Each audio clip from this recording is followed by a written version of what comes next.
पाकिस्तान ने हमेशा खित्ते में अमन के लिए कोशिश की। भारतीय हमला खुद मुख्तारी की खिलाफ वर्जी था। अमरीका और दोस्त ममालिक की सालिसी से सीज फायर की पेशकश कबूल की। वज़ीर आज़म शहबाज शरीफ की मुस्लिम ममालिक के सरबराहान से गुफ्तगू। ईद की मुबारकबाद दी। अमीर कतर और कतरी अवाम के लिए नेक ख्वाहिशात का इजहार किया।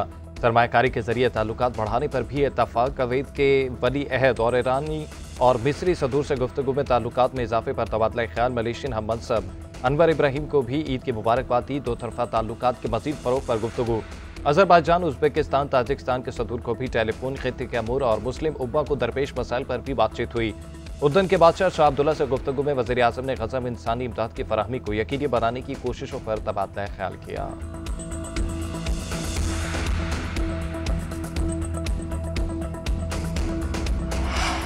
भारत से तमाम मामलात पर बातचीत के लिए तैयार हैं। पाकिस्तान अमन का ख्वाह है। भारतीय वज़ीर आज़म मुसलसल धमकी अमेज रवैया इख्तियार किए हुए हैं।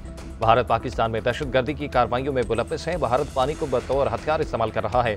24 करोड़ पाकिस्तानियों का पानी रोकने का इकदाम खुली जारकियत है। पाकिस्तानी पार्लिमानी वफ्द के सरबराह बिलावल भुट्टो की वाशिंगटन में पाकिस्तानी सफारतखाने में न्यूज़ कॉन्फ्रेंस। बोले, भारत अपने अवाम समेत आलमी बरादरी से झूठ बोल रहा है। भारत को अपने तैयारे गिरने का एतराफ़ करने में 1 माह का वक्त लग गया।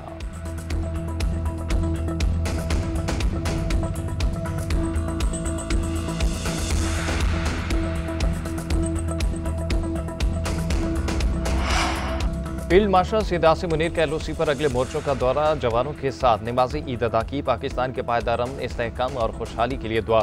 दिफाए वतन के लिए कुर्बानियां देने वाले शहदा के लिए खसूसी दुआएं। फील्ड मार्शल ने जवानों के गैर मुतज़लज़ल अज़्म, पेशावराना महारत और मुसलसल साबित कदमी को सराहा।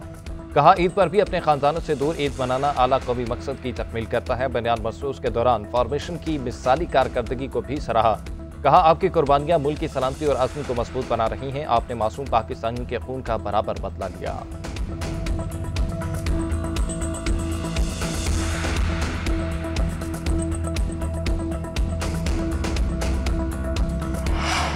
मुल्क भर में ईद उल अज़हा का पहला रोज मजहबी अकीदत और एहतराम से मनाया गया। छोटे बड़े शहरों में नमाज ईद के रूह पर इज्तिमा। सदर मुमलिकत नैबान सदर वज़ीर आज़म शहबाज शरीफ और साबिक वज़ीर आला हमजा शहबाज ने मॉडल टाउन मस्जिद में नमाज अदा की। सुन्नत इब्राहिमी की अदायगी में जानवर कुर्बान किए गए। किसी ने बकरा, मेंढा तो किसी ने गाय और ऊंट अल्लाह की राह में कुर्बान किया। आज ईद के दूसरे रोज भी कुर्बानी का सिलसिला जारी रहेगा। जिनको पहले रोज का साब न मिले वो आज जानवर कुर्बान करेंगे।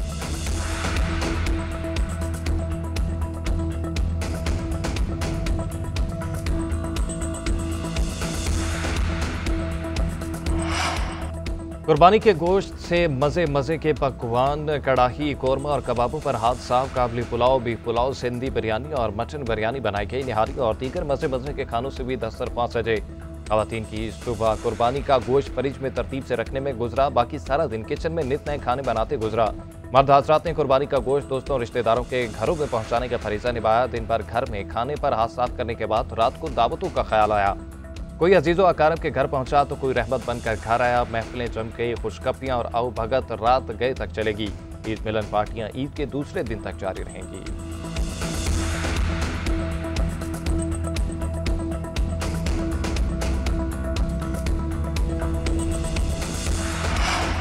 दिन भर गोश्त खाया, रात गए। बाहर से खाना खाकर मुंह का जायका बदला जा रहा है। आइसक्रीम, जूस, रिफ्रेशमेंट की दुकानों पर रश। बारबेक्यू और खाबों का भी खूब एहतमाम। रान रोश कराने का सिलसिला भी रात गए तक जारी। लड़कों ने खाने की दुकानों को दोस्तों से मिलने का ठिकाना भी बना लिया। घरों के कामों की थकी ख़वातीन ने भी तफरीह के लिए बाजारों का रुख कर लिया। ठंडी ठंडी आइसक्रीम खाई और सहेलियों से खुशखबरियां की। मर्दों ने चाय के होटलों पर भी डेरे जमा रखे हैं। पेशावर की नमक मंडी में ईद कुर्बान पर खूब आबाद रही। लोगों ने घरों से कुर्बानी का गोश्त लाकर नमक मंडी में कोयले की आंच पर तैयार कराया। फैसलाबाद में शाही कुल्फा खूब पसंद किया गया। रबड़ी, दूध के स्टॉल्स पर भी रश।